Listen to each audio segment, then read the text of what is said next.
got to pay, we got the water bill, we got the light bill, and bills are real 100%, but financial security means you can kind of get past that.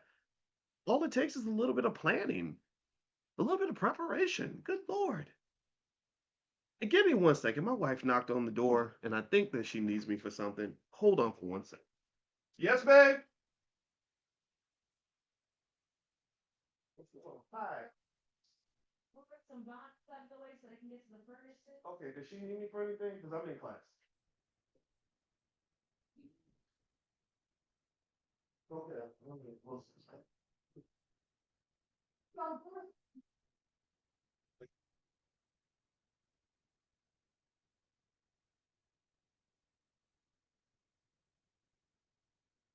Okay. So it's really funny. So literally the boxes have to be moved from in front of the furnace. And as I'm explaining all this to y'all, there's like thousands of people watching and like you need me to move the boxes right now. Is that really that? Anyway, so let's get back to it. Let's get back to the topic. All right, so here's the thing. You see husband problems. That's what that's called. So generally speaking, what I liked about what Dr. Frazier said is that ultimately, if you look at people that end up in different economic circumstances, you'll find that there's a connection between consciousness or time, what you might call time consciousness. What are you thinking about? Where are when you think about your priorities, what are they based on? What are you aiming for? Like what are you processing on a regular basis? And not just what are you processing, but what has your life afforded you the ability to process? I mean, let's just be clear. A financially secure person can afford to sit and think about the next 10 years because they're not having to worry about the next 5 days. Okay. And so it does take time to get to that point. But in my view, if you talk about things like the American dream, what should your dream be? I don't think the American dream should ever consist of stupid things like a dream job. I don't dream about labor. That's not a dream to me. That's an acceptable situation, but that's not a dream.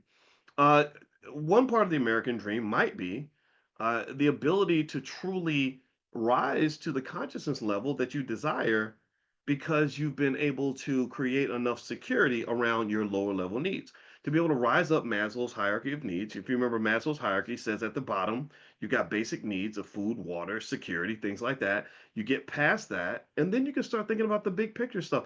A lot of us can't really take the time to see the big dream because of either small minded situations or small minded people that are around us. And that makes it even more difficult because once you achieve the security that you're looking for to be able to have the big vision, the big view, and you come back to all the other slaves and you say, "Hey y'all, I just came up with the master plan. This is how we're gonna get free." There are lots of people that are like, "What you talking about, man? Trying to pay bills. Ain't nobody got time to hear all that." Right? And so that becomes an issue as well, is that sometimes you're like Harriet Tubman. You gotta go back and free some slaves. You might have to shoot some slaves, right? And then also you got to spend time around some people that are also psychologically free with you so you can make those big plans, right? So it's a really difficult process to navigate because once you are elevating at a higher level of consciousness, somebody is going to call you an uppity Negro. Somebody's going to say, "Well, you ain't got the same problems that we got," and stuff like that. And let's look at the reality. For many of you, the reason you don't have the same problems is because you didn't apply the same strategy. You don't have the same problems because you engaged and you embraced the act of preparation, right? You understand preparation is the key to success. That's what I say to, and it's really funny. Our daughter just called me while I was talking to you on the. Now I gotta go because this morning her, just so you know what happened, her eyelash, she accidentally cut off her eyelash on the left eye. I could not tell the difference. I swear I couldn't tell it. But apparently for little girls, losing an eyelash is like getting shot in the leg. Like it's like literally like or like going to jail or getting beat up. I mean, it's like the worst. It's like a catastrophe. So I'm up here trying to figure. I'm talking to Chat GPT like she lost her eyelash.